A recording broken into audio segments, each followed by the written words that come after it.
there, Shauna Karish here, coming to you with another Ask Shauna answer. I got a whole stack of them. I mean, a stack to get through, but I wanted to get through some of these because they're a little delayed.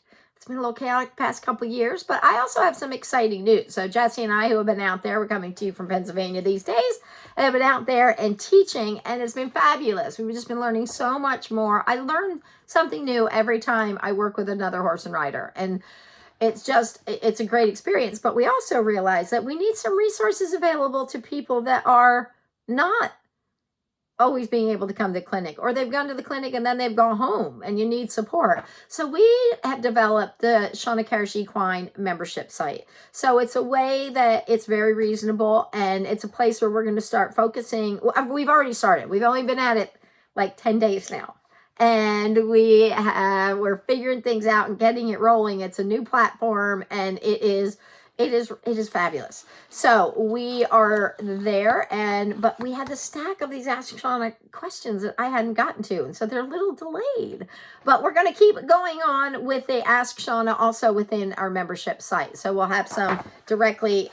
We will answer a question every week ongoing. So I'm just going to get through some of these here, but we'll continue on. So if you want to learn more about how to get some personal help, how to make advancement, be part of a community. What we found, that people had the most success of people that are part of a community.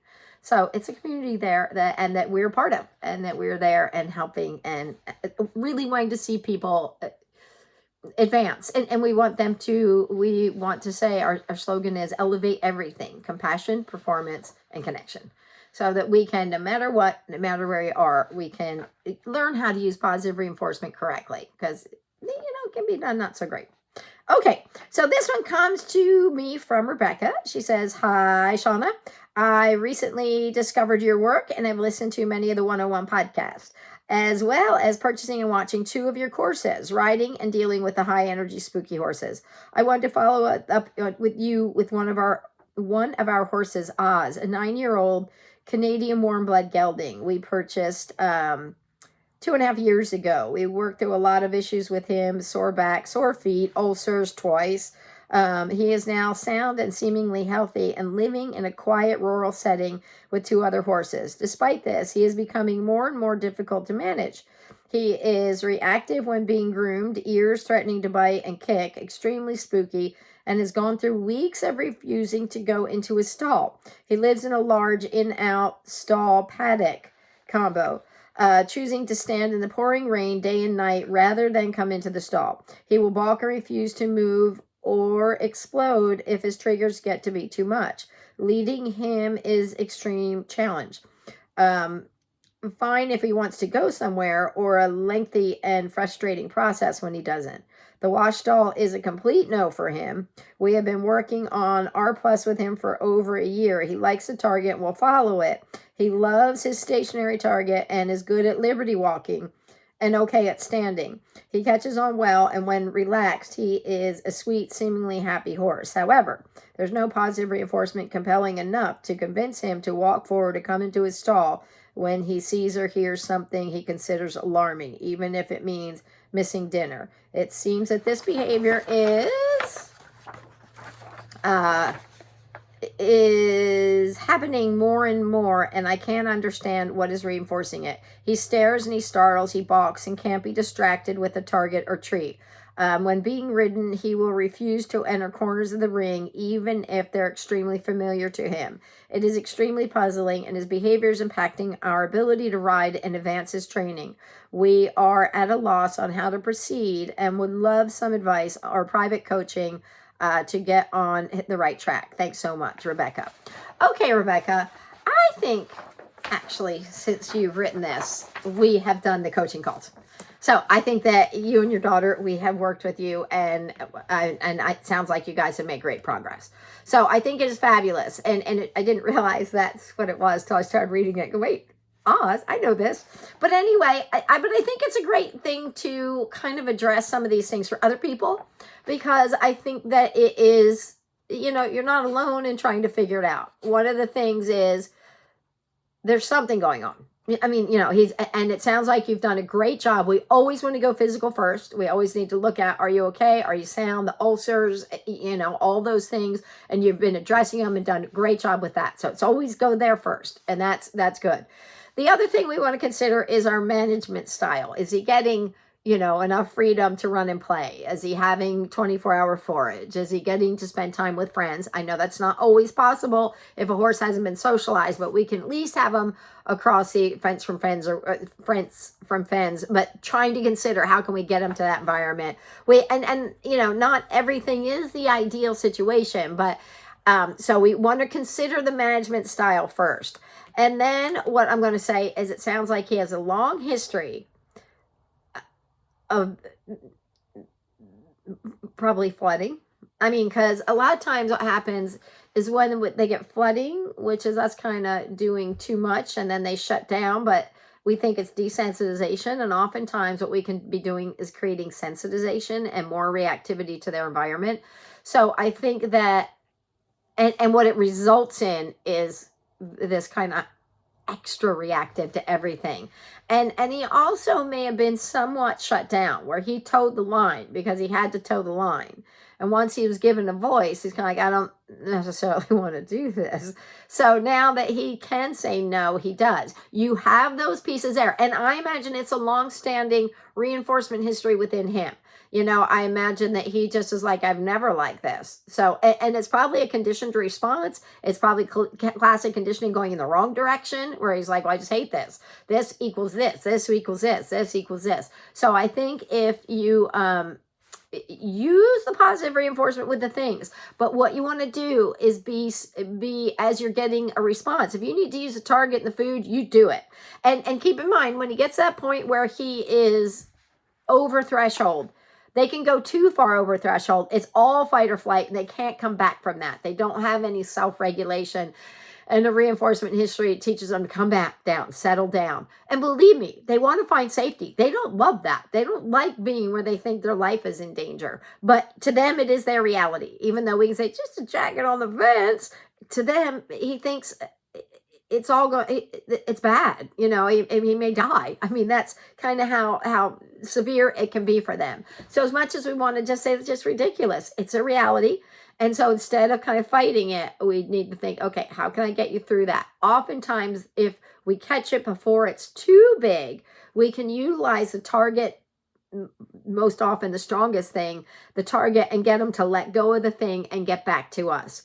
And so I think that would be one of the things I would do is utilize a target in those situations as much as you can. But what I would also do, I wouldn't wait till he had a problem, then bring out the target, because the target is reinforcing anyway. So instead you want to do it proactively and think, I know we typically have a problem getting from here, from here to the wash stall. I'm just going to ask you to walk with the target immediately, and we walk towards the wash stall. And here's a little bit of the impetus for is recognizing that he probably doesn't like what the thing predicts.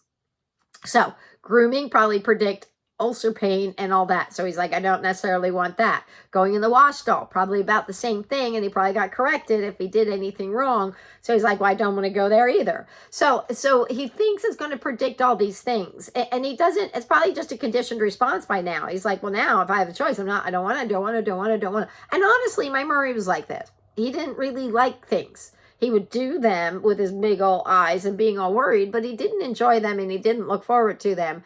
And in fact, he'd be defensive about them. So I kind of thought, okay, well, we got to set out and use operant conditioning, meaning I'm going to teach you to do stuff in order to start changing the perspective. So horses tend to be what we call neophobic. They look at the world and they think scary, don't like it. Everything's potential for danger, fight, flee, and it goes on constantly. The more we utilize the positive reinforcement, the more we can start teaching them, see that thing over there? And they start thinking, oh, maybe it's a potential for reinforcement.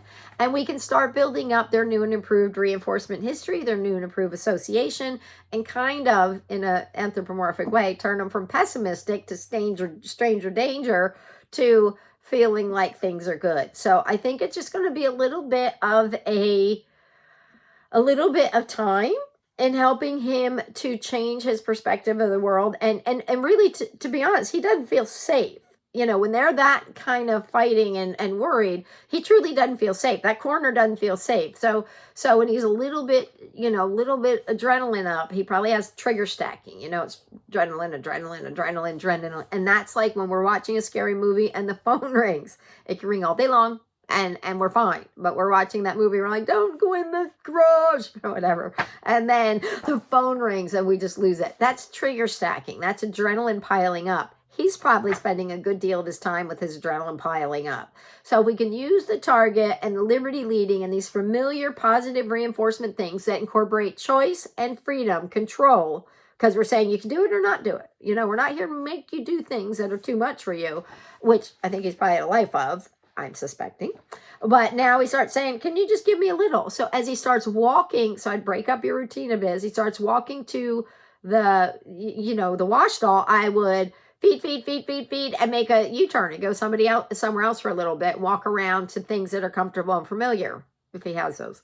And then, so what you're trying to do is build up his reinforcement history, and you want him to eventually find it more reinforcing to listen to you than it is to just automatically think, no, don't listen. So it takes a little bit to build that up, but it takes a little listening to him too.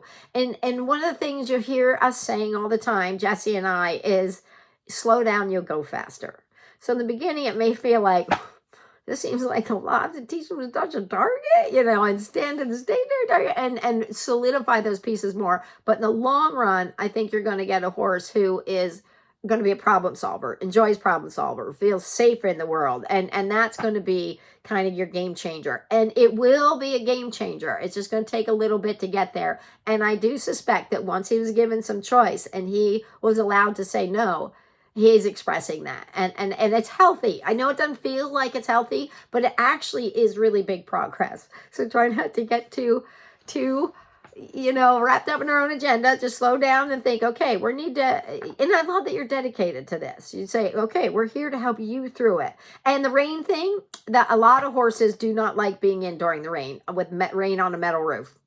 So I imagine with his degree of kind of hypervigilance and, extra attentive and worried about everything, that is just feels really unsafe. Now he can't really hear the other things and keep quite so alert. So I know that we've talked, and I know that you guys are making really great progress. So you keep up the good work. And for those of you listening, I want to have Rebecca's little story is a little bit, and Oz's story is a little bit encouraged to you. There is a way through any of it. It's up to us to figure out what it is, use our creativity, and take the time it takes to get through it. So if we're, dedicated to it, we definitely can. Okay. So again, you guys, and Rebecca, you may not even know, we have our new membership site, which is fabulous. It's a great way to have direct access with us more often. We have a community of people that are sharing and posting, and we have our monthly Q&As. And so the membership site is a great way to help progress and get forward. And remember, we can elevate everything: compassion, performance, connection. Okay. Thanks, you guys. Talk to you later. Bye.